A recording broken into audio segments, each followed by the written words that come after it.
বিসমিল্লাহির রহমানির রহিম। আসসালামু আলাইকুম রহমতুল্লাহি ওয়া বারাকাতুহু। আমরা এই মুহূর্তে আছি রোম থেকে 30 কিলোমিটার দূরে উত্তর পশ্চিমে ব্রাচ্চানো শহরের পাদদেশে লাগোদি ব্রাচ্চানোর উপরে, অর্থাৎ লেক। এই যে ব্রাচ্চানো লেকটা দেখতে পাচ্ছেন, এটার আমরা উপরে, ওখানে পৌঁছতে আমাদের 10-15 মিনিট সময় লেগে যাবে, পাহাড়ি রাস্তা।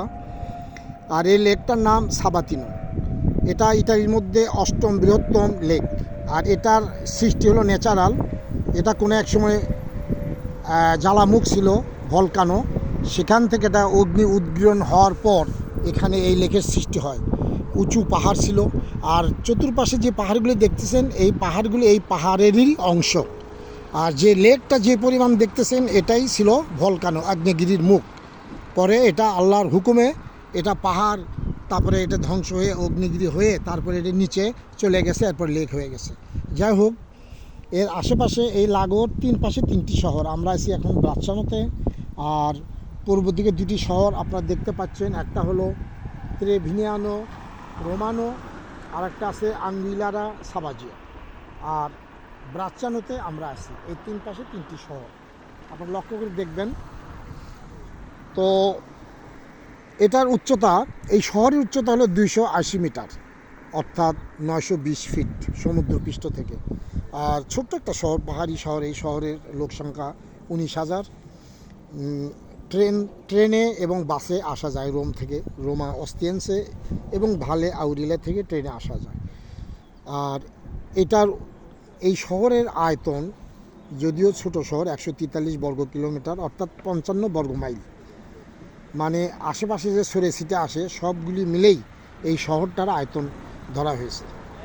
আর এটার আমরা যেখানে দাঁড়িয়ে আছি, ডান পাশে দক্ষিণ দিকে একটা কাস্তেল্লো আছে, বড় একটা, ওটাকে বলা হয় দুর্গ। এটা ঐতিহাসিক। এটার নাম হলো অরসিনি ওদেকালচি। তো ওদেকালকি, এটা দেখার একটা টাইম টেবিল আছে। টাইম টেবিল সেট করে তারপর ওখানে খোলা থাকলে সেভাবে কাস্তেল্লোটা ভ্রমণকে দেখা যাবে।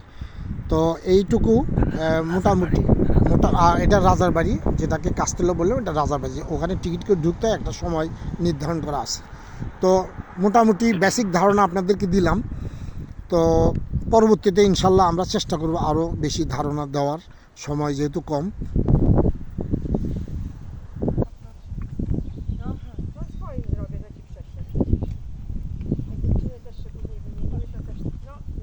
তো আমাদের সাথে এই মুহূর্তে আছেন আমাদের সফরসঙ্গী ভাই, দ্বীন ইসলামের নিবেদিত প্রাণ আমাদের ওমর ফারুক ভাই সাথে আছেন। তো আমরা ইনশাল্লাহ ওমর ফারুক ভাই থেকে কিছু নসিহতি কথা শুনবো, কোরআন হাদিসের দলিল থেকে।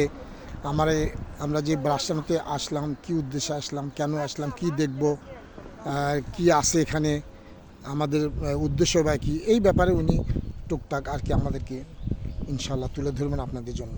ঠিক আছে ওমর ফারুক ভাই, আপনার কাছ থেকে কিছু শুনতে চাই। আসসালামু আলাইকুম রহমতুল্লাহি ওয়া বারাকাতুহু। ওয়ালাইকুম আসসালাম। আউযু বিল্লাহি মিনাশ শাইতানির রাজীম। বিসমিল্লাহির রহমানির রহিম। কুনতুম খায়রা উম্মাতিন উখরিজাত লিন-নাসি তা'মুরুনা বিল মা'রুফি ওয়া তানহাউনা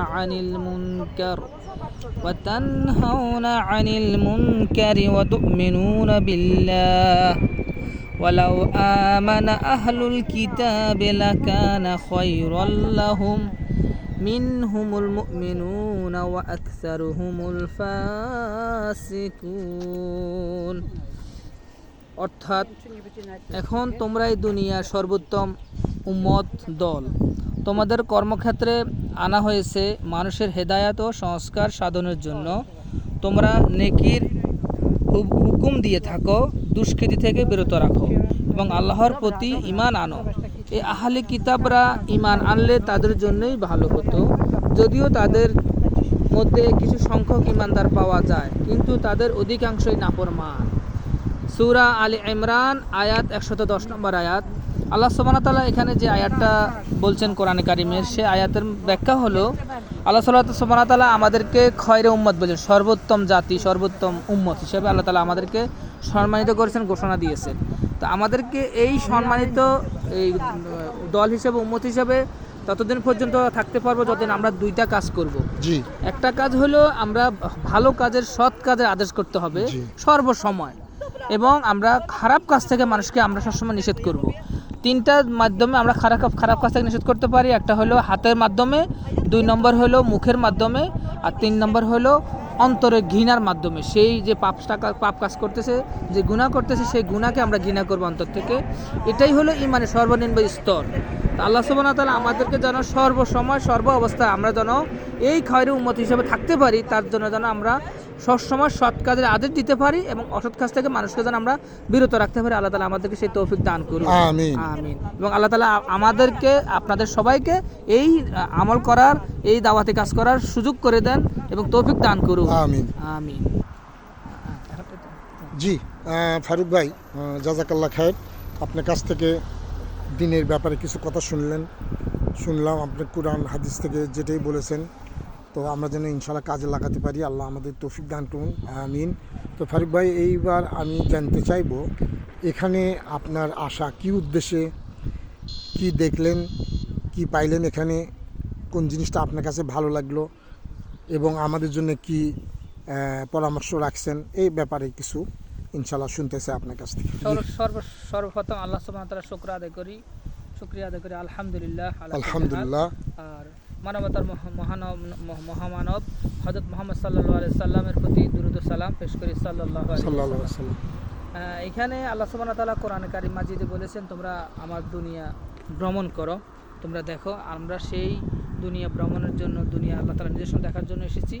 আর আল্লাহ রাসূল সাল্লাল্লাহু আলাইহি ওয়াসাল্লাম বিদায় হজের ভাষণে সর্বশেষ যে লক্ষাধিক সাহাবী ছিলেন, লক্ষাধিকের উপরে সাহাবী ছিলেন, সমস্ত সাহাবীদেরকে বলছেন যে আমি কি তোমাদের কাছে আমার আল্লাহ সুবহানাহু ওয়া তাআলার দ্বীন কি পৌঁছে দিতে পারছি? তিনি 3 বার বলেছেন এবং সমস্ত সাহাবীরা সেদিন বলছেন যে হ্যাঁ ইয়া রাসূলুল্লাহ, আপনি আপনার আল্লাহ সুবহানাহু ওয়া তাআলার সমস্ত ওহী, যে দাওয়াতি কোরআনের মাজিদের কালাম, সমস্ত ওহী, সমস্ত যা কিছু আপনার নাযিল হয়েছে, সমস্ত কিছু আপনি আমাদের কাছে পৌঁছাই দিয়েছেন। আল্লাহ সুবহানাহু ওয়া তাআলা রাসূল সেদিন বলছেন যে হে আল্লাহ আপনি সাক্ষী থাকেন, হে আল্লাহ আপনি সাক্ষী থাকেন, হে আল্লাহ আপনি সাক্ষী থাকেন। এরপরে রাসূল বলছেন যে হে আমার সাহাবীরা, তোমরা যা কিছু শুনলা, দেখলা, বুঝলা, তোমরা এখন সারা পৃথিবীতে আমার সমস্ত উম্মতদের কাছে তোমরা কি করো? পৌঁছাই দাও। তো আমরাও সেই আল্লাহ রাসূল সাল্লাল্লাহু আলাইহি ওয়াসাল্লামের সাহাবীদের সেই সময় আমরা ছিলাম না, কিন্তু আমরা পরবর্তীতে আমাদের কাছে হেদায়েত আসছে, দাওয়াতি কাজের এই দিন আসছে। আমরা সেই আমলটুকু আমরা কিয়ামত যতদিন আমরা বেঁচে থাকি আমরা এটা জারি রাখবো ইনশাআল্লাহ। সেই উদ্দেশ্যে আমরা দাওয়াতি কাজের উদ্দেশ্যে এখানে আসা, এই শহরে আসা, এবং আমরা আমাদের বাংলাদেশি ভাইদেরকে পেয়েছি কয়েকজনকে, ওনাদের সাথে আমরা কথা বলেছি এবং দাওয়াতের কাজের ওনাদেরকে আমরা আহ্বান করছি এবং ওনাদের খোঁজখবর নিয়েছি। আলহামদুলিল্লাহ যতটুকু সম্ভব আমরা চেষ্টা করছি ওনাদের কাছে আল্লাহ তাআলার দ্বীন পৌঁছে দেওয়ার জন্য। তো ইনশাআল্লাহ আপনারা আমাদের জন্য দোয়া করবেন। আমাদের ভুল ভ্রান্তি হলে আপনারা আমাদেরকে ক্ষমা দৃষ্টিতে দেখবেন। মাশাআল্লাহ, জাযাকুমুল্লাহ খায়ের। ফারুক ভাই, আজ এই পর্যন্তই থাকবে। ইনশাআল্লাহ পরবর্তীতে আপনাদেরকে আমি ইনশাআল্লাহ নতুন জায়গায় আমরা নিয়ে যাব, সেখানে আমরা কিছু দিনের কথা শুনবো। আর আল্লাহর এই সৃষ্টির মাঝে, আমাদের যে আল্লাহর সৃষ্টির মাঝে, আল্লাহর সৃষ্টির যে রহস্য, আল্লাহর নিয়ামত, অনেক কিছু খুঁজে পাই এবং এসব অবলোকন করার পর আমরা সেটাকে উপলব্ধি করব, অনুধাবন করব, আমল করব, আল্লাহর শুকরিয়া আদায় বেশি বেশি করার চেষ্টা করব। তো ফারুক ভাইয়ের কাছে আমার শেষ প্রশ্ন, যে এখানে এসে কি দেখলেন, এই ব্যাপারে আপনার অভিব্যক্তি আমাদের একটু জানাবেন। জি আলহামদুলিল্লাহ, এই শহরে এসে আমি মোটামুটি আল্লাহ তাআলা সুবহানাহু ওয়া তাআলার অসংখ্য নিদর্শন দেখেছি। তার মধ্যে সবচেয়ে সৌন্দর্যের নিদর্শন হলো চতুর্পাশে হলো খুব সুন্দর পাহাড়, উঁচু উঁচু পাহাড়, আর মধ্যখানে খুব সুন্দর একটা লেক, খুবই সুন্দর এবং বিশাল এক লেক। তো এবং আমরা পাহাড়ের উপরে আছি, দাঁড়ানো আছি, এবং এখান থেকে আল্লাহ তাআলার সৌন্দর্য, সুন্দর সুন্দর নিদর্শন দেখতেছি। সুবহানাল্লাহ, সুবহানাল্লাহ। আল্লাহ তাআলার এই নিদর্শনগুলি দেখি মনটা শান্তিতে ভরে গিয়েছে। আল্লাহ তাআলা শুকর আদায় করি আলহামদুলিল্লাহ। আলহামদুলিল্লাহ, আলহামদুলিল্লাহ। আপনারা যদি সময় পান, সুযোগ পান, তা আপনারা এখানে আসবেন, দেখবেন, আল্লাহ তাআলার নিদর্শনগুলি দেখি আল্লাহ তাআলা শুকর আদায় করবেন। মাশাআল্লাহ, জাযাকুমুল্লাহ খায়ের ফারুক ভাই।